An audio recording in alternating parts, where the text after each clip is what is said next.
Bueno, yo creo que podemos ir empezando para no retrasarnos demasiado. No sé qué opina el resto. Así que nada, bienvenidos a este webinar sobre aguas subterráneas para abastecimiento que organiza Water Professional. Mi nombre es Sonia Guerra y soy la responsable del área de investigación en Water. Esta tarde tenemos 3 ponentes invitados, los 3 expertos en el área, en el tema que tratamos hoy. Esta sesión la vamos a organizar de forma que para intentar a que haya la menor cantidad de interrupciones posible, vamos a hacer las 3 ponencias seguidas y ya al final haremos las preguntas que surjan. Si observan la pantalla, en mi caso en el lado derecho, no sé si algunos lo tienen en el lado izquierdo, pueden ver que hay 2 pestañas diferentes, una de chat y otra de preguntas y respuestas. Para lanzar las preguntas que quieran hacer a los ponentes, pueden ir haciéndolo a lo largo de toda la sesión en esta pestaña de preguntas y respuestas.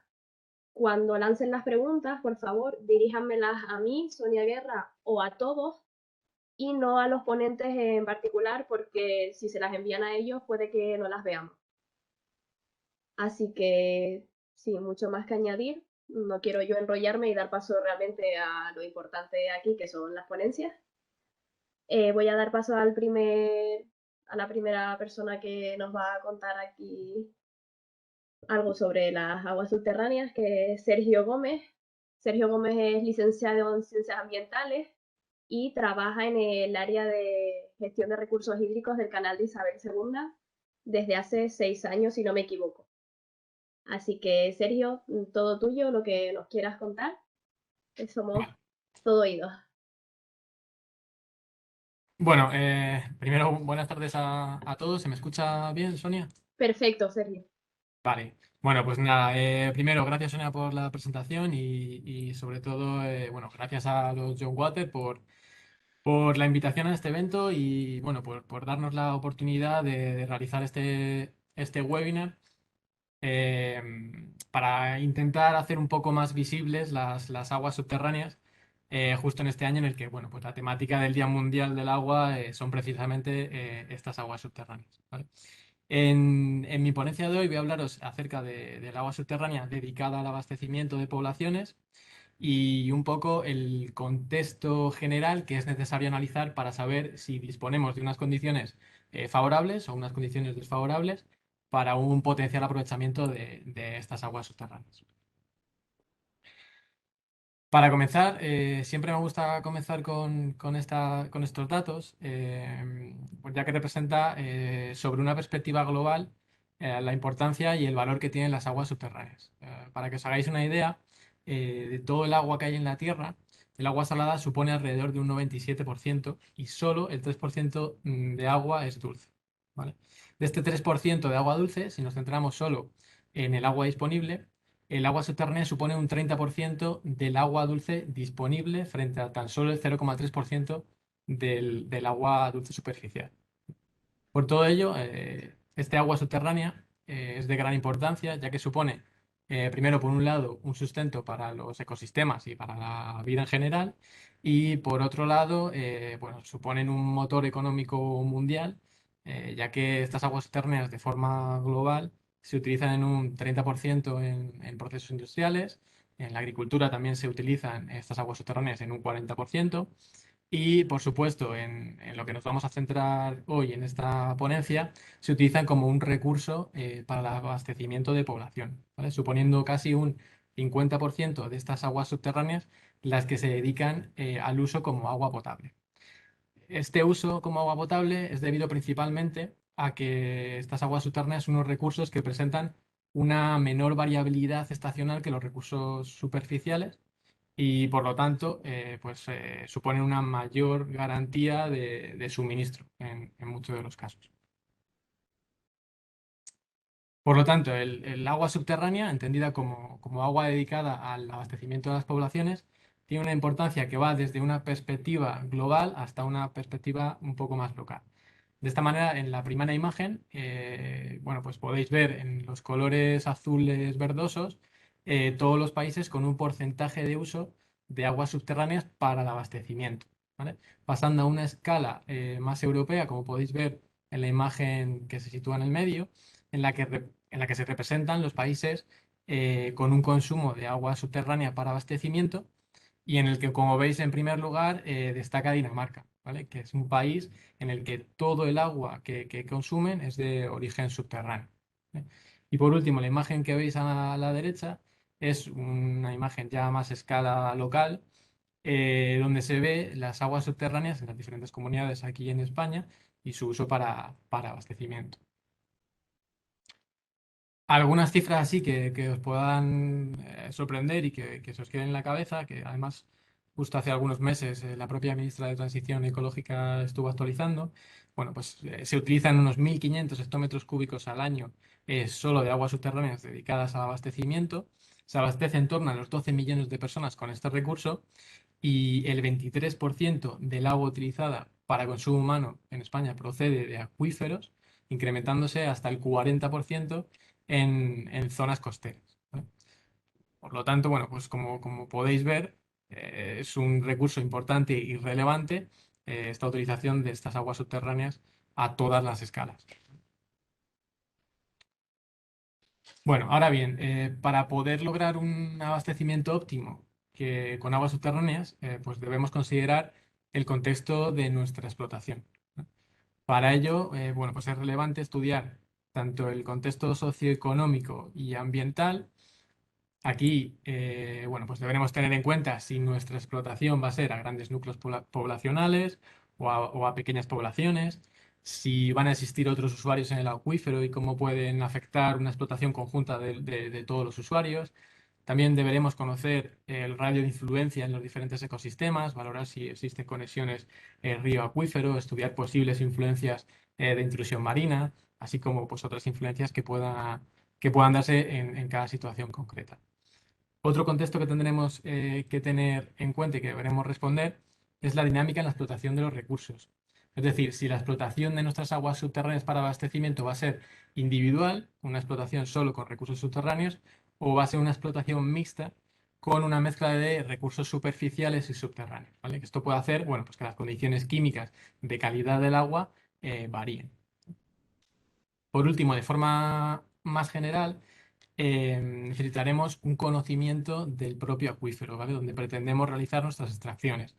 Aquí debemos estudiar si, bueno, pues los aspectos químicos, la composición geológica, la dinámica de flujo, pues todo para dar respuesta acerca de la calidad intrínseca que puede tener nuestro agua subterránea, ¿eh? Y además también deberemos evaluar pues, la disponibilidad del recurso, ¿vale? Para dar respuesta también a la cantidad disponible que tendríamos de este recurso subterráneo. Por lo tanto, dentro de este contexto, para el conocimiento del acuífero, nos podríamos hacer una serie de preguntas, ¿vale? Que podríamos pues, resumir en todas estas que veis en pantalla. Por ejemplo, ¿qué tipo de acuífero nos vamos a encontrar? Si es un acuífero libre, si es un acuífero confinado. Esto puede condicionar nuestro método de perforación y nuestro método de explotación, ¿vale? ¿Qué volumen de recarga natural frente a las extracciones nos vamos a encontrar? Si nos dará una visión de si el acuífero puede estar sobreexplotado o no, si existen otros usuarios y si estos pueden condicionar nuestra explotación por su cercanía con nuestros pozos, cuáles son los niveles de agua subterránea que nos vamos a encontrar, si estos niveles indican que la explotación puede ser rentable para nosotros y cuáles serían las mejores zonas de explotación, si existen focos o zonas de contaminación, zonas que podríamos evitar o estudiar su posible afección, si tenemos conexiones río-acuífero, intrusiones salinas que hagan limitante nuestra explotación, qué calidad tenemos de agua subterránea, tenemos datos de la geoquímica de la zona o no tenemos datos de la geoquímica de la zona, cuáles son los componentes geológicos que predominan en nuestro acuífero. Estos componentes, bueno, pues pueden permitir a priori una calidad óptima del agua subterránea o tendremos presencia de, por ejemplo, metales o de sulfatos, ¿vale? Por la propia geología que engloba el agua subterránea. Bueno, pues todas estas preguntas y seguramente alguna más, pues requerirán de estudios, requerirán de mediciones, de comprobaciones, que nos permitirán pues, responder acerca de si las condiciones que tenemos en nuestro acuífero pueden ser más favorables o menos favorables. Por lo tanto, la respuesta a todas estas preguntas que hemos visto en la diapositiva anterior nos llevará pues, a poder establecer si disponemos de unas condiciones que pueden ser favorables a la extracción y al posterior tratamiento de las aguas subterráneas, o por el contrario, tendremos que valorar la explotación dentro de nuestras condiciones desfavorables. A modo de resumen, algunas de las condiciones que pueden hacer que nuestro aprovechamiento de aguas subterráneas tenga unas condiciones desfavorables, pues podrían ser, por ejemplo, una geología condicionada por presencia de sulfatos, por la presencia de yesos o por metales que se encuentran de forma natural en el propio terreno y pasan a estar presentes luego en el agua que queremos extraer. Puede darse también que nos encontremos en acuíferos sobreexplotados, en los que las recargas naturales sean menores a las extracciones que se están produciendo. También puede ser que tengamos acuíferos con una escasa relevancia para un abastecimiento a grandes poblaciones por ser acuíferos fisurados, con poca fragmentación, que hagan que el volumen estimado de agua para la extracción sea escaso. También podremos encontrarnos con acuíferos con un poco espesor de materiales, lo que puede otorgar pues mayor facilidad de contaminación. Podemos tener problemas de afecciones a otros ecosistemas, como la conexión río-acuífero que hemos comentado anteriormente, o la salinidad por la intrusión marina. También podemos tener presencia de contaminaciones por una actividad antrópica, por el uso de fertilizantes, por el uso de pesticidas, ¿vale? Pues todo ello nos podrá llevar a tener que valorar nuestra explotación en unas condiciones pues desfavorables, ¿vale? Por el contrario, si, bueno, pues podemos tener unas condiciones geológicas que se puedan considerar óptimas, que le otorgan las aguas que tenemos presentes en nuestro agua subterránea que queremos extraer, ¿vale? Podemos tener explotaciones en las que los recursos sean renovables y no tener problemas de sobreexplotación. Podemos tener un acuífero con un gran espesor y una gran capacidad filtrante intrínseca, por lo que tendremos un filtro natural para posibles contaminaciones. Podemos tener reducidas afecciones por terceros, ya sea, por ejemplo, explotamos una diferente franja acuífera que el resto de usuarios. También podemos, además, tener una calidad hidroquímica buena gracias a tiempos de tránsito adecuados que hagan que no existan grandes aportaciones de iones que puedan empeorar la calidad del agua subterránea. Bueno, pues todo ello, todas estas condiciones nos llevarán a unas condiciones favorables a la hora de extraer este recurso y por supuesto mejorar las condiciones posteriores para su tratamiento, ¿vale?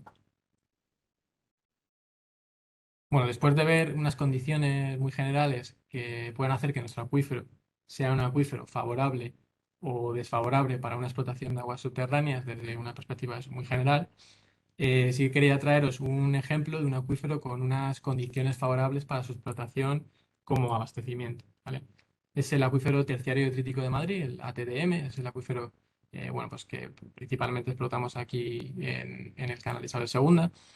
Y luego os contará un poco más Isabel cómo se hace la explotación en este acuífero. Pero bueno, en definitiva, este acuífero es un gran acuífero con una extensión de unos 2.600 kilómetros cuadrados, situado dividiendo la Comunidad de Madrid en dos partes, como podéis ver en la imagen superior. Este acuífero, bueno, pues se caracteriza porque de forma general posee unas condiciones que lo hacen un aprovechamiento de aguas subterráneas con unas condiciones muy favorables para su explotación, destacando por su gran capacidad filtrante debido al gran espesor que tiene y la composición geológica presente, ¿vale? Mediante arenas, arcillas y limos, que lo que hacen es que actúa como una barrera ante posibles contaminaciones antrópicas, ¿vale? Por lo tanto, bueno, hacen que este acuífero tenga un gran medio filtrante.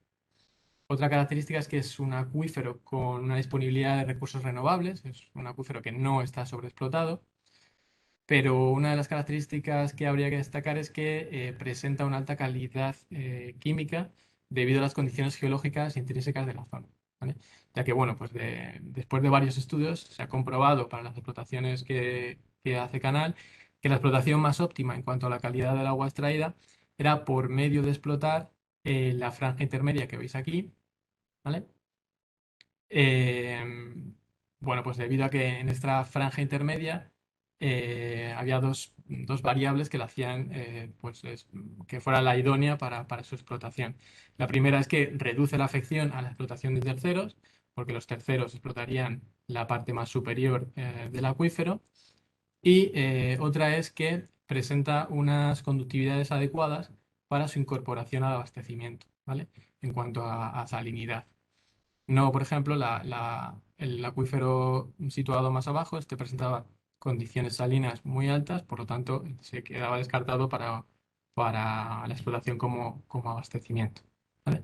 Por eso sabemos que la potencia aprovechable de este acuífero terciario crítico de Madrid va de entre a los 100 y a los 700 metros, ¿vale? Para poder extraer una calidad, pues una calidad muy buena del agua que extraemos con los pozos que tenemos distribuidos en este acuífero, ¿vale? Entonces, esta agua subterránea hace prácticamente, bueno, o sea, que sea prácticamente agua potable para su consumo humano con un pequeño tratamiento, ¿vale? Por el otro lado, en aquellas extracciones de aguas subterráneas cuyas condiciones pues sean desfavorables y sus variables limitantes puedan ser la cantidad de recursos disponible y su calidad pueda estar comprometida, bueno, pues primero habrá que limitar las extracciones para incrementar el uso sostenible del recurso subterráneo y posteriormente se podrán realizar planes de mejora en la calidad mediante lo que se conoce como la gobernanza o como la hidrodiplomacia de la que ahora también se está hablando. Y a todo esto se le podría añadir una herramienta más que podría ser la recarga artificial de acuíferos, ¿vale? Con el objetivo de aumentar esta variable de recarga, mejorando la cantidad o utilizando la recarga artificial para el incremento de la calidad de las aguas subterráneas, ¿vale? Esta recarga pues se puede hacer con diferentes fuentes de agua, pues puede ser agua bruta, agua tratada, agua regenerada, según la disponibilidad donde nos encontremos. Y bueno, pues puede realizarse en básicamente dos sistemas, ¿vale? Que es una recarga superficial mediante balsas o una recarga en profundidad mediante la construcción de pozos. Y bueno, ya para finalizar, que un par de conclusiones que resume la charla y que son los conceptos básicos que sí que me gustaría destacar. La primera de todas es que el agua subterránea es el mayor recurso de agua disponible, que existe una mayor garantía de suministro mediante estas aguas subterráneas frente a la variabilidad de los recursos superficiales, que suponen un sustento ambiental y un recurso importante para el abastecimiento, que necesitan de un conocimiento profundo para valorar si disponemos de unas condiciones favorables de explotación que nos pueden acercar a un agua potable o si por el contrario, pues las condiciones desfavorables hacen que debamos invertir en oportunidades de mejora como la recarga artificial de acuíferos para potenciar y mejorar la calidad y la cantidad de estas aguas subterráneas. Y por mi parte, nada más. Muchas gracias por estar ahí detrás de la pantalla. Y ya paso el testigo a Isa, que nos va a contar la explotación del acuífero terciario crítico de Madrid. Pues muchísimas gracias, Sergio, por tu intervención. Como bien adelantaba, la siguiente ponente va a ser Isabel Martínez, ingeniera de minas y es compañera de Sergio en el área de gestión de recursos hídricos en el canal, donde lleva 5 años, aunque nos contaba que lleva 10 años en total de experiencia en hidrogeología en general. Si quieres, Isa, no sé si ya tienes autorización para compartir. Sí, tengo los poderes ya. ¿Ya? Pues somos todo oídos para lo que nos quieras contar. Bueno, pues muchas gracias a todos. Lo primero, gracias a Young Water Professionals por dejarnos tener un hueco y dar un poquito de visibilidad a las aguas subterráneas, ya que como decía Sergio, este año es el año de las aguas subterráneas. Bueno, yo por mi parte lo que voy a contar es un caso práctico de todo ese análisis que habría hecho Sergio. Pues vamos a ver cómo es en Madrid esta contribución de las aguas subterráneas al abastecimiento. Bueno, pues en la Madrid el abastecimiento es una combinación de recursos. Si os fijabais en una de las primeras gráficas que había puesto Sergio, la barrita azul, que era captaciones superficiales, abarcaba casi toda la Comunidad de Madrid, en torno al 95% se produce, del abastecimiento se produce a partir de captaciones superficiales. Las captaciones superficiales en Madrid se ubican en la sierra. Son 13 presas que están en la cabecera de los principales ríos de la Comunidad de Madrid, los ríos Lozoya, Jarama, Guadalís, Manzanares, Guadarrama y el Alberche. Son, por tanto, las aguas superficiales un recurso prioritario. Estas presas son capaces de almacenar hasta casi 950 hectómetros cúbicos. Para que tengamos una idea de números, el consumo el año pasado, el agua derivada para consumo en la Comunidad de Madrid fue de unos 480 hectómetros cúbicos, bastante inferior a la capacidad de embalse. Entonces, ¿cómo contribuyen las aguas subterráneas en Madrid al abastecimiento? Bueno, pues son un recurso estratégico, es decir, un recurso complementario que entra ante situaciones de contingencia o cuando así lo exija el Plan Especial de Sequía, que luego explicaremos. ¿Dónde se ubican nuestras captaciones de agua subterránea? Bueno, pues ese acuífero que comentaba Sergio, que tiene unas condiciones óptimas, es el ATDM, el Acuífero Terciario Detrítico de Madrid, que sería toda esa zona amarilla central que veis bajo la sierra, bajo esos materiales rosas, que serían los materiales ígneos. Entonces, esto es una cubeta sedimentaria que se ha ido llenando con materiales procedentes de la erosión de esas rocas ígneas, y son capas de arenas y arcillas que han ido rellenando dicha cubeta sedimentaria. Se trata de un acuífero confinado, es decir, es un acuífero que está a presión y en el que administrativamente hablando tendríamos tres masas de agua: la 030-010, más a la derecha, entre los ríos Manzanares-Jarama; la 030-011, masa de agua Manzanares-Guadarrama; y en la que se encuentra más al suroeste, que sería la 030-012, la masa de agua Aldea del Fresno-Guadarrama, donde se ubicaría el campo de la zona de extracción número 4, que podéis ver ahí, que sería el campo de Pozos del Guadarrama, el campo de más nueva construcción, a la margen derecha del río Guadarrama. Este acuífero, como decía Sergio, tiene 2.600 kilómetros cuadrados, es un acuífero muy extenso, con una capacidad de recurso renovable de entre 120 y 150 hectómetros cúbicos al año. Pero además de este acuífero, disponemos de un acuífero más pequeñito situado al norte, en la masa de agua 030-004, la masa de agua de Torrelaguna, que es un acuífero cretácico carbonatado. Este acuífero no se usa como recurso estratégico, se considera un recurso ordinario, ya que debido a esas condiciones que tiene por su hidrogeología, tiene una conexión río-acuífero que le hace esencial para preservar la vida de los ecosistemas asociados superficialmente, por lo que no podemos usarlo en situaciones de sequía, sería preferible no usarlo. En total, los pozos de Canal Isabel II tendrían una capacidad de aportación de unos 90 hectómetros, 78 en el ATDM y 12 en el Cretácico carbonatado de Torrelaguna. ¿Y cómo son estas instalaciones? Bueno, pues en esta figura podéis ver una vista superficial de una instalación tipo de captación de aguas subterráneas de canal. Tenemos un cerramiento perimetral para proteger de las intrusiones o de los vandalismos. Primeramente tenemos un centro de alta donde llegaría la cometida eléctrica y transformaríamos a media o baja tensión según las necesidades del grupo electrobomba. Un centro de baja tensión donde nos encontraríamos todos los cuadros de mando y control para comandar el funcionamiento. Una arqueta de bombeo donde se situaría la propia captación con todos sus elementos electromecánicos. Y ya en superficie, como podéis ver en detalle en esa figura, todos sus elementos de control: sensor piezoresistivo para controlar el nivel instantáneamente, un presostato, una ventosa, un caudalímetro electromagnético para contabilizar los volúmenes de extracción.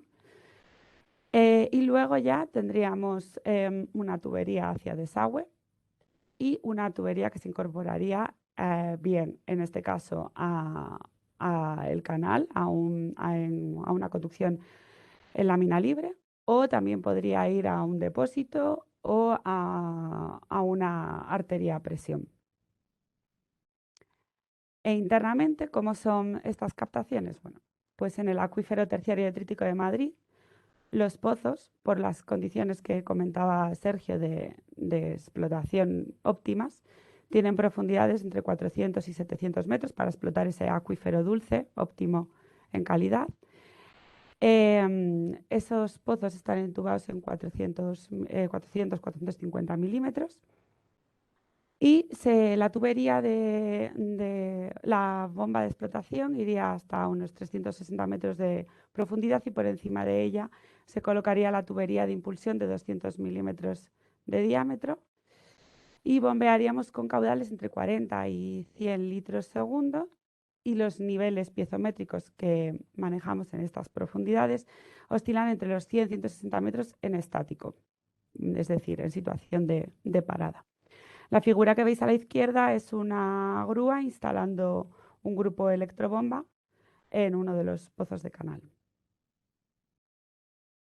Bueno, pues vamos a ver ahora cuándo entran las aguas subterráneas a funcionar en canal. Bueno, pues hay dos situaciones bajo las que los pozos funcionarían. Uno, ante contingencias del sistema, es decir, hay una parada por mantenimiento de algún tramo de tubería y necesitamos cubrir las demandas mediante nuestros pozos. O cuando así lo diga el Plan Especial de Sequía. ¿Qué es el Plan Especial de Sequía? Bueno, pues todas las demarcaciones hidrográficas tienen obligación de definir unos planes de emergencia para atender estas situaciones eventuales que pueden ocurrir de escasez hídrica o de sequía.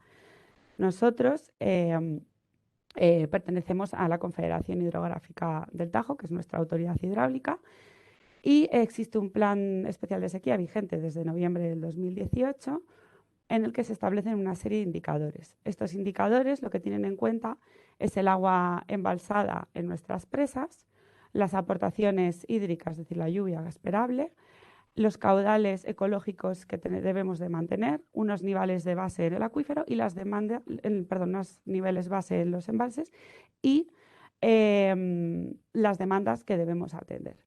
En base a estos indicadores, la curva va variando estacionalmente y cada mes. Según en qué punto nos encontremos de este agua embalsada, entrarían los pozos en funcionamiento o no. Aproximadamente coincidiría con esa línea que veis discontinua. Para poder asegurar que somos capaces de funcionar durante esas situaciones eventuales de sequía, tenemos un plan de mantenimiento productivo que consiste en arrancar todos los pozos de manera trianual durante 2-3 semanas para verificar que no existen problemas ni incidencias y que llegado el momento podemos contribuir al abastecimiento. Tan importante como el abastecimiento y la explotación es controlar los niveles del acuífero. O sea, tenemos un control a nivel cualitativo y a nivel cuantitativo. Para este control cuantitativo disponemos de una red de 24 nidos que tienen entre 1 y 3 piezómetros, un total de 65 piezómetros que controlan los niveles de aguas subterráneas de las 4 masas de agua en las que Canal dispone los pozos. Como veis, estos nidos serían estos puntos rosas de esta figura que se ubican allí donde tenemos pozos. ¿Por qué? Bueno, pues porque al final el objetivo de estos piezómetros es controlar tanto la banda del acuífero que se está explotando, la banda de los 300-400 metros, controlar los niveles superiores para verificar que no hay afecciones y verificar hasta qué radio de afección va a llegar nuestra explotación. Aquí como ejemplo os pongo un gráfico en el que tenemos 3 piezómetros de 3 profundidades diferentes y un pozo. Los piezómetros se encuentran a 200 metros del pozo que está en explotación. Entonces lo que podemos ver es que el pozo en azul y el piezómetro profundo en rosa llevan el mismo comportamiento, ven la misma tendencia de extracción y recuperación de nivel.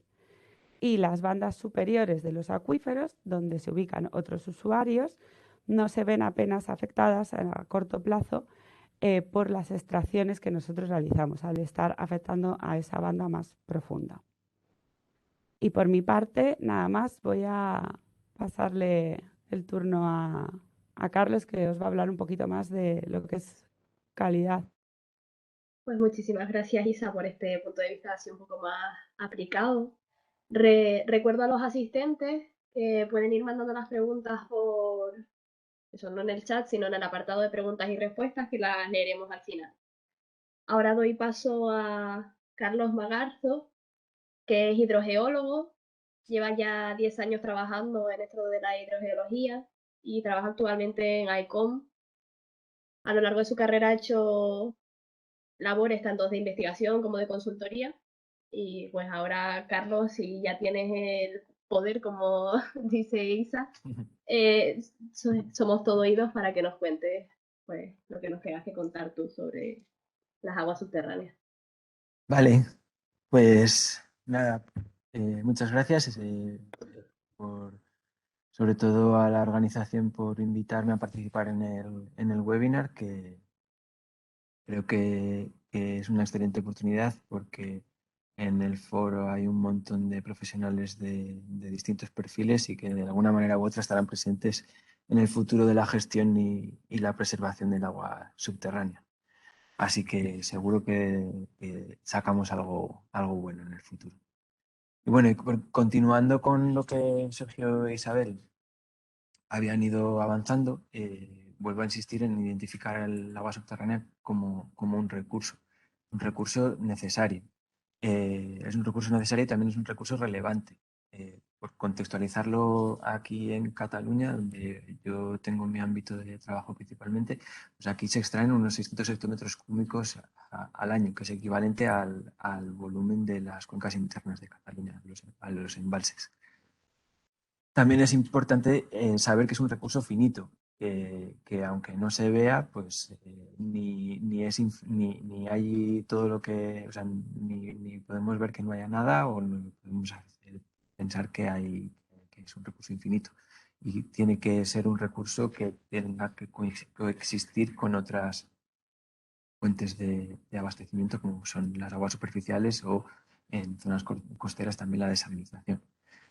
Y por último, y centrando un poco el zoom de mayor escala a menor escala en el que han ido avanzando las presentaciones, pues el agua subterránea es un recurso sensible. Como decía Sergio, la calidad se puede ver comprometida por distintos factores externos. Y bueno, pues el paso el compromiso del agua subterránea, pues puede acabar llamándose contaminación. Aquí veis un diagrama que es el ciclo del agua en la Tierra y cómo entran a formar parte de los distintos vectores que pueden hacer que se comprometa la calidad del agua subterránea. Como veis aquí, pues, Carlos, perdona, Carlos, no sé si se supone que estás compartiendo presentación, pero no la estamos viendo. ¿no? No.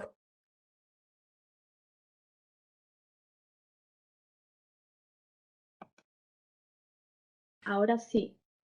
Bueno, está cargando. Ahora sí se ha compartido la pantalla. Vemos el fondo de escritorio, todavía no vemos. Ahora sí vemos la presentación. Vale. Bueno, voy a tener que empezar más o menos desde el principio, pero bueno, es algo muy rápido. Lo que os iba contando está en la... No te preocupes que de todas formas estábamos pantalla. oyendo, ¿eh? Y en lo que estábamos en esta diapositiva, que era en el que se muestra un poco el ciclo del agua, el ciclo del agua en la Tierra, en la que, como veis, pues existe una recarga a través de precipitación del agua, de los acuíferos del agua subterránea, que pueden llegar a pues, captarse más adelante para abastecimiento o para irrigación. Pues en este ciclo entran en juego algunos vectores que pueden ser de actividad natural, dependiendo de la geología, que pueden existir algunos materiales que puedan comprometer la calidad del agua subterránea, o bien a través de la actividad antrópica, bien sea pues, agrícola, ganadera o industrial, pues se puede originar contaminación que se puede clasificar como difusa o puntual.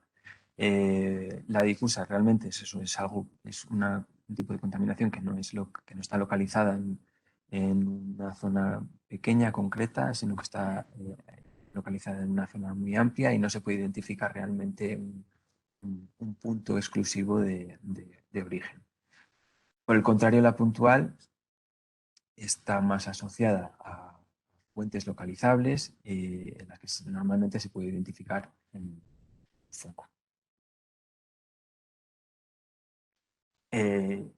Como os decía, bueno, existen distintos tipos de contaminación de agua subterránea.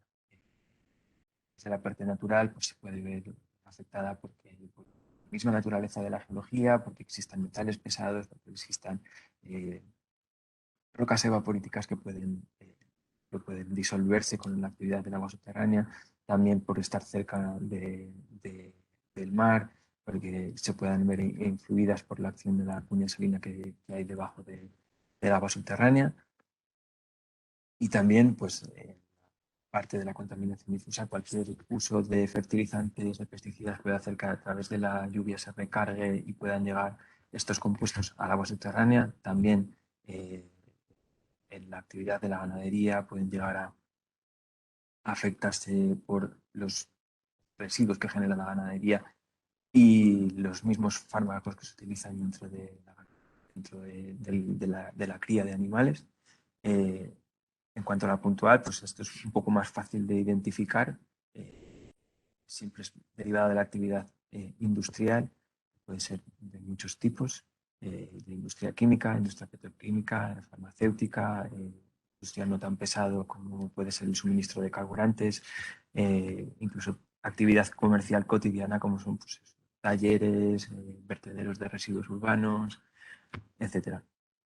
Esto nos hace un poco partícipes de estos escenarios de contaminación, porque bueno, al final como consumidores pues tenemos cierta responsabilidad en todo esto. Bueno, es importante destacar esto que el impacto al agua subterránea normalmente se produce muy rápidamente y la reparación, la recuperación de la calidad del agua subterránea es algo que es lento y normalmente caro. Pero bueno, en este escenario catastrofista pues siempre hay algo de esperanza. Y este mensaje esperanzador pues, bueno, es un poco el ámbito en el que yo desarrollo mi actividad profesional, que es el mundo de la renovación.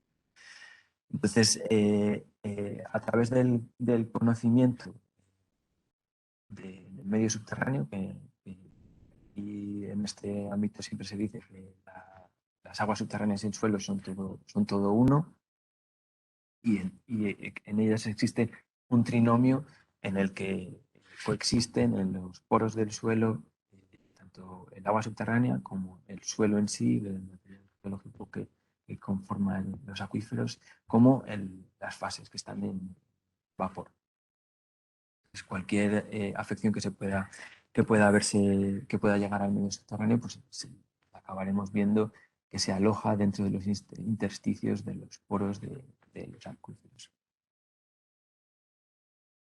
¿Qué tipos de sustancias nos podemos encontrar o cuáles son las que denominamos contaminantes? Pues, bueno, normalmente son sustancias que pueden estar reguladas o no dentro de la legislación, pero generalmente son hidrocarburos del petróleo, pueden ser hidrocarburos clorados, metales pesados, pesticidas, PFAS, bueno, son una sustancia que imagino que empezará a sonar en todos nuestros oídos y que prácticamente están en cualquier sustancia, en cualquier material que nos rodea, y otros compuestos contaminantes emergentes que pueden ser fármacos, otro tipo de drogas, disruptores endocrinos, estrógenos, de todo esto que puede llegar también al agua subterránea y también en general generar una limitación en su aprovechamiento.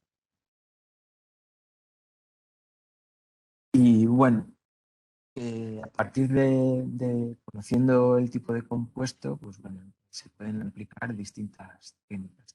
No son exclusivas de cada tipo de compuesto, pero bueno, es un poco de ejemplo de contextualizar un poco algunas herramientas que se pueden utilizar, algunas metodologías. Pues existen tratamientos in situ dentro del mismo acuífero, dentro del agua subterránea, sin extraerla, o extrayéndola y haciendo un tratamiento externo, bombeándolo. Puede extraerse cuando los compuestos están por encima del límite de solubilidad, pueden estar en fase libre, se llama, que pueden extraerse. No es una fase sólida, bueno, fluida, pero por encima del límite de solubilidad del compuesto, que sería compuesto puro. Se pueden extraer junto con agua, junto con vapor. Se puede extraer únicamente el vapor de las zonas, cuando son compuestos volátiles, de las zonas que están más impactadas dentro del suelo, en función de la saturación que pueda tener este compuesto en el suelo. Existen tratamientos químicos en el que se inyectan agentes oxidantes para reducir u oxidar los compuestos que hay en el medio y transformarlos en otros inocuos. Existe termorremediación para compuestos volátiles, en el que se utiliza herramientas para aumentar la temperatura tanto del agua subterránea como del suelo, volatilizar los compuestos volátiles y así poderlos captar y tratarlos fuera. Existen barreras reactivas permeables que son barreras en las que se excavan y se introducen agentes de distinta índole para hacer que el agua en su flujo natural pase a través de ellos y de alguna manera reaccione y mejore su calidad. Para poderla aprovechar. Vamos abajo, existen herramientas de nanotecnología que pueden introducir elementos de escala nanométrica dentro del acuífero, igual que se utiliza carbón activo fuera, se puede utilizar dentro del mismo acuífero. Atenuación natural monitorizada, que es simplemente evaluar, identificando qué microorganismos están presentes en el agua subterránea, cómo pueden ir alimentándose o consumiendo los compuestos que hay en el suelo como nutrientes, y cómo monitorizarlo, qué tipo de señales nos envían para poder identificar que se está produciendo una disminución natural de los compuestos en el suelo, etcétera. Y todo esto, pues bueno, no se utiliza así estrictamente de forma tabulada, sino que existe un análisis multifactorial que va en función del contexto físico y del riesgo que exista dentro de pues, bueno, se identifica un poco con el tipo de contaminantes, sus características físico-químicas, densidades, solubilidades, etcétera. Es decir, hay que considerar qué vías de transmisión tenemos, si que esto hace referencia al acuífero en sí, a cómo es la permeabilidad, cómo se mueve rápido el agua en el suelo, la transmisibilidad, la porosidad del acuífero. La profundidad es muy importante la que está del agua subterránea, como decía antes Isabel y Sergio. Y por último, ¿cuáles son los receptores? O sea, ¿quién va a recibir este efecto de la contaminación? ¿Quién va a recibir estos compuestos que van disueltos en el agua subterránea? Sin olvidar que existe también un contexto de viabilidad económica. Y bueno, y por último quería haceros presentaros un caso típico, bueno, un caso en el que hemos trabajado, en el que es una experiencia en un antiguo vertedero que está ubicado directamente sobre roca. Bueno, esa roca era un medio fracturado, muy complejo en cuanto a estructura, muy heterogéneo, y en la que existía pues, producto en fase libre, o sea, agua con compuestos en disolución y también compuestos que estaban por encima del límite de solubilidad de ese compuesto, alojados en las grietas de subsuelo de la roca, y que en última instancia pues llegaba a afectar al agua subterránea en las captaciones que había aguas abajo y también a un río que era el punto de descarga del agua subterránea final. Entonces, para que veáis un poco el ejemplo de cómo se puede actuar, que no es exclusivamente en una sola línea, después de una caracterización hidráulica, hidrogeológica, geológica muy intensa, pues se instauraron distintas metodologías que están trabajando de manera conjunta.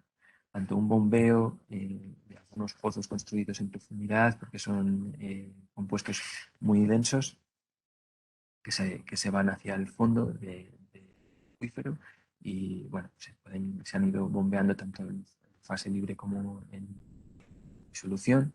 Se han ido inyectando agentes oxidantes para llegar a esas zonas en las que de difícil acceso con un bombeo se pueden llegar a acumular producto en fase libre. Entonces, estos oxidantes cambian las condiciones reaccionan con el compuesto y lo transforman, lo degradan para que pueda fluir y transformarse en compuestos inocuos. Y además de eso, pues se han hecho ensayos microbiológicos para identificar qué tipo de compuestos, qué tipo de microorganismos degradan los compuestos que están allí, si están presentes en el ecosistema y cómo podemos ir mejorando la monitorización de la degradación en última instancia de estos compuestos e incluso pues, evaluar si se pueden incentivar con algún tipo de nutriente para mejorar la calidad del medio.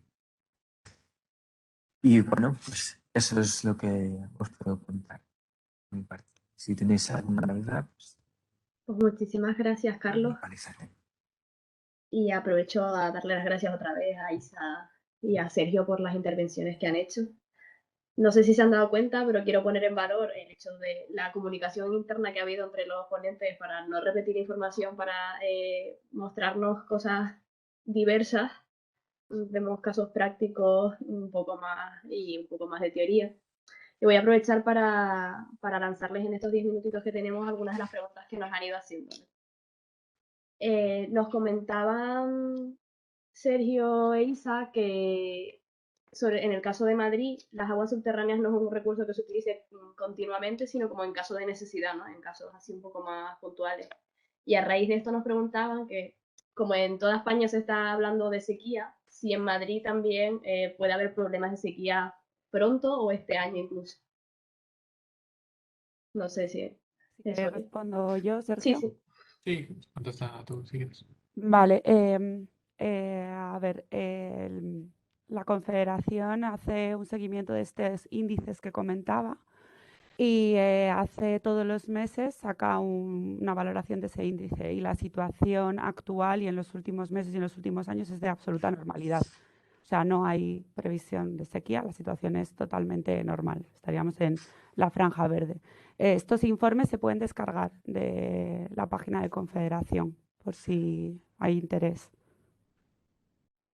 Perfecto, muchas gracias. Pues sigo con ustedes, o sea, el que me quiera contestar de los dos, me preguntan también ha sido un caso concreto, del caso concreto de Madrid, y preguntan si en el ATDM se ha notado un aumento de los contaminantes en los últimos años debido a la expansión urbana, industrial, etc. Y que si estos posibles contaminantes que hubieran en el agua se encuentran solo en las capas superiores, si se quedan solo en las capas superiores o se infiltran también hasta las capas más inferiores. Vale. Bueno, respondo ya a la primera parte, Sergio. Sí, contra. A ver, las masas de agua subterránea que el canal explota tienen un estado que se define como buen estado o mal estado. Esto se define como buen estado si tanto a nivel cualitativo como a nivel cuantitativo están en buen estado, se dice que hay buen estado de masa de agua, ¿vale? Entonces, esto viene en los planes hidrológicos del Tajo. Para el tercer ciclo que va a entrar ahora del plan hidrológico, están los borradores a consulta y supongo que la aprobarán ahora en 2022, pero las masas de agua 030, 010, 030, 011 y 030, 012, donde está la TDM, están previstas como para categorizar como buen estado, o sea que no habría ni problemas ni de nitratos ni de plaguicidas, que sería lo que habría que entrar más a evaluar en detalle. ¿Vale? Y Luego, en cuanto, sí. perdona, sí, en cuanto a los contaminantes, al final tenemos la suerte en el acuífero terciario crítico de Madrid que explotamos el canal, es que lo que hemos comentado, que tiene un gran espesor, entonces, bueno, hasta que actúa como medio filtrante el propio acuífero para los posibles contaminantes que puedan existir. Bueno, Vale, perfecto. A ver, una pregunta así en general, no dicen exactamente para quién va, es que si existen datos sobre la degradación que puede haber en la calidad del agua al realizar recargas artificiales en los acuíferos. Si hay datos en España de las consecuencias que puedan tener estas recargas artificiales. Claro, es que dependerá del acuífero, Ya, dependerá del agua también con la que sí, recargues. claro, del tipo de agua que recargues. Lo que pasa que ahora mismo, bueno, hay un lapso a nivel legislación, no hay una figura que determine cómo se tiene que gestionar la recarga. Entonces hay un gran trabajo ahí pendiente Sí. con las autoridades hidráulicas y a ver si esto tira para adelante y se establece una figura bajo la cual se pueda em, ubicar la recarga a nivel legislativo, porque Sí, pues no está contemplada. no, Ahora mismo exacto. está contemplada como casi vertido y tienes que Sí. pedir autorización expresa para ello a la Confederación. Entonces, Y claro, y dependería de que si el agua que tú recargas es un agua potable o exacto, lo que dice Sergio, por ejemplo, si fuera un agua reutilizada. claro, yo desde mi campo, que no tiene nada que ver con las aguas subterráneas, sí que existe cierta normativa respecto a la calidad que tiene que tener el agua para poder ser para poder utilizarse en recarga. Así que hay ciertos parámetros que tiene que cumplir, pero no sé luego si está regularizada la cantidad de agua o con qué frecuencia. O sea, te refieres al Real Decreto de Sí. Reutilización, ¿no? Sí, sí. Sí, es como, bueno, si existen algunos parámetros que tiene que cumplir el agua para poderse infiltrar, Ujú, pero, pero poco más. Bueno, exacto. pues paso a otra pregunta, que sobre todo por lo que nos estaba comentando Carlos, que es el que más trabaja en los contaminantes en las aguas subterráneas.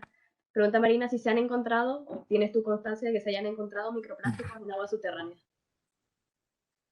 Pues, o sea, es un ámbito que todavía no está muy desarrollado, pero sí, se han encontrado lo que todavía está en el aire o yo tengo menos conocimiento es en qué grado puede llegar a afectar a la salud humana. O sea que todavía es algo, como antes hablamos de contaminantes emergentes, que todavía no se conoce mucho, no están legislados o no están regulados, pues es uno de los ámbitos que todavía están emergiendo. Pero sí existe. Sí, pero eso, ahí están. Vemos que están apareciendo por sí. todas partes. Mm. Vale, y otra pregunta que surge aquí, que bueno, creo que ya alguna idea dio Sergio al principio, es si el agua subterránea requiere de tratamiento para luego poder utilizarlo. Y en ese caso, si en todos los casos, valga la redundancia, es el mismo el tratamiento que se aplica o... Mm. Bueno, sí, esto si queréis contesto yo. Esto es un poco lo que hablábamos de un poco las condiciones favorables y desfavorables.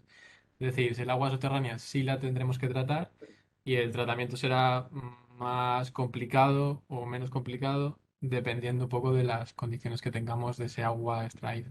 ¿Vale? Por ejemplo, hace 2 semanas los compañeros de la IWA, de la International Water Association, hablaba de Dinamarca, justo, que es uno de los mayores bueno, pues, consumidores de aguas subterráneas para abastecimiento humano. Y allí, por ejemplo, solo le aplicaban una aireación y una filtración de arenas directamente. Y la inyectaban a abastecimiento. Entonces, bueno, depende un poco de lo que te vayas encontrando. Pero tratamiento sí, normalmente sí se le aplica. Y es más o sea, sí, más intensivo o menos el tratamiento que requiere un agua subterránea respecto a un agua superficial. O Pues depende, igual. en nuestro caso, sí, sería menos que un agua superficial, por esas condiciones filtrantes que tiene el medio claro. en nuestro caso. Y está menos expuesta el agua a Eso es. contaminación. Vale, pues voy a hacer una última pregunta y es que nos comentan que, bueno, que han dado un caso de situación hídrica favorable, digamos así, que es Madrid, si podrían dar algún tipo de ejemplo de situación hídrica desfavorable. No sé. En cuanto a sequía, Sí, supongo. En el que sea necesario, supongo, utilizar el agua subterránea, entiendo. mm, no lo sé. O sea, nosotros, por ejemplo, aquí la última sequía que tuvimos creo que fue en 2005 y es cuando se utilizaron las aguas subterráneas en una sequía En en la Madrid. Comunidad de Madrid. Ujú. En situación prolongada. Sí, eso es. O sea, depende mucho de los recursos que disponga cada zona también. Por ejemplo, Claro, en otras zonas la verdad es que no sé. Yo sé que hay zonas que están ya más con menos recursos disponibles y sí que están ya casi en prealerta, pero no sabría qué recursos tienen. No te podría decir. no sé, yo, vamos, desde total desconocimiento a nivel usuario, yo como Canarias, aquí desde siempre se ha utilizado el agua subterránea como recurso casi principal. Sí, Ahora crece mucho la desalación, lo veíamos en la gráfica que ponías tú justo al principio, sí, pero las aguas subterráneas siempre han sido el principal recurso en Canarias y de hecho los problemas los estamos teniendo ahora porque se han vaciado tanto los acuíferos que tenemos problemas de calidad en los acuíferos del agua por eso está creciendo ahora la desalación, porque ya no nos sirve el agua subterránea. A veces están los acuíferos llegando a estar casi sobreexplotados, quizá, ¿no? Sí, sí, sí. Bueno, voy a hacer una última pregunta, son y media, pero leo aquí María Cardenal dice, a nivel de gobernanza hídrica, ¿cuál es el mayor conflicto o el más frecuente entre entidades privadas en la gestión del agua? A ver, gobierno, sociedad civil. ¿Hay algún punto de información al respecto que pudierais recomendar?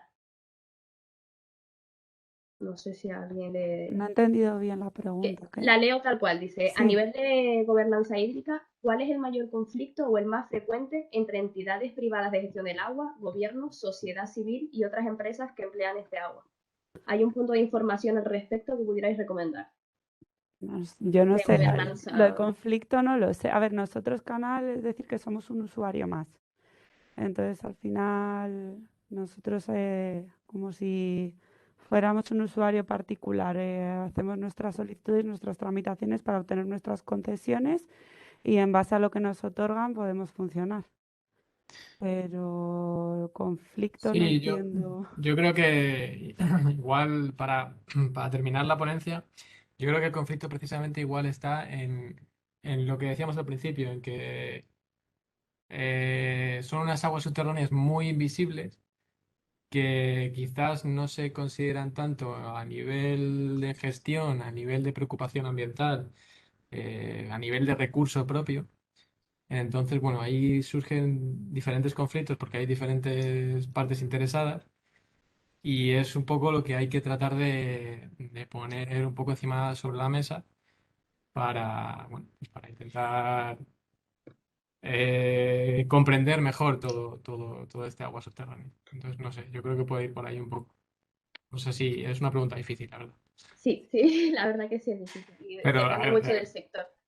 O sea, pero del gracias sector, por ¿no? hacerlo. Aquí, en las aguas subterráneas, la verdad que en España estamos un poco por detrás, digamos así, es algo que está ahora intentando visibilizarse. Mm. Así que nada, yo creo que con esta pregunta terminamos con este webinar. Sonia, perdona que te interrumpa y lo siento, Dime. pero es que justo he recibido una pregunta por privado Perfecto. y es de una persona que creo que habla portugués y ya que ha hecho el esfuerzo de asistir e intentar comprender, creo que podríamos contestarle. Entonces voy a intentar traducirlo lo mejor que pueda, ¿vale? Ujú. Bueno, dice, buenas tardes, espero que me entiendan. Me llamo David y trabajo en una entidad que utiliza agua subterránea del sistema del acuífero Tejo Sado. No sé de dónde es, ¿vale? tengo dudas, tengo algunas cuestiones para Sergio. La primera es, ¿quién fiscaliza la utilización de subterráneas en España? Y la segunda, dados sobre la degradación de... Eso, Creo si hay que- datos sobre la degradación. Esa la pregunté yo y me dijeron que, bueno, ya la comentaron antes, si existen datos sobre la degradación a la hora de infiltrar agua en los acuíferos. Lo de Pero Sí, fiscalizar, entiendo que se refiere a quién es la autoridad hidráulica y sí, aquí vamos, sí, la gobernanza va por las confederaciones. Confederación. Y existe la Dirección del Agua que, bueno, Sí, que es la que hace un regula poco todo. de Sí. municipal, y cada una de las demarcaciones hidrográficas pues tiene su propia gestión. Mm, Eso es. Es que en Portugal no sé cómo van, la verdad, pero creo que hay diferentes gestores en todo el territorio. Claro, No yo sé. no sé dónde está su acuífero, a lo mejor es del Duero, a lo mejor es del Tajo. No sé. Ya, no sé, curioso. Si no, que nos contacte por LinkedIn y le intentamos echar un cable. Sí. bueno, pues, o que escriba si puede en el chat y ya. Pues muchísimas gracias a los tres. Antes de terminar el webinar, queremos aprovechar este espacio que tenemos y ya que tenemos aquí algunos asistentes para anunciar o recordar el próximo congreso de Young Water Professional que estamos organizando en Valencia. Después de los congresos que se han hecho en Bilbao y en Madrid, para noviembre de este año se está organizando, eso, del 16 al 19 de noviembre, un congreso en Valencia al que están todos invitados. Ya está abierto el envío de abstracts, simplemente hay que meterse en la página web, descargarse la plantilla y enviárnosla. A priori tenemos abierto este espacio hasta el 1 de junio. Estaremos recibiendo abstracts que luego serán evaluados por el comité científico para asignar pues, ponencias orales o póster en función. El registro no se va a abrir hasta el 1 de septiembre, pero les invito a que vayan reservando las fechas los que estén interesados en venir y que pueden entrar en la página web y ahí están todas las fechas, las tarifas que va a tener y toda la información. Todavía está en proceso de organización, pero toda la información nueva se irá colgando en la web. En principio no hay mucho más que decir, que dar las gracias a los ponentes por el tiempo, por haberse preparado esto y por haber compartido con nosotros, y a los participantes pues por haber estado ahí, por haber atendido, haber hecho preguntas, y esperamos que les haya resultado interesante, e intentaremos ir organizando más webinars de este estilo con cierta frecuencia. Esperamos verlos en ellos a todos. No sé si quieren decir ustedes algo más antes de cortar, y si no, pues eso, muchas gracias. Nada, que muchas gracias a todos y hasta la próxima. Sí, Sí, muchas muchas gracias. gracias, Sonia, por darnos la oportunidad.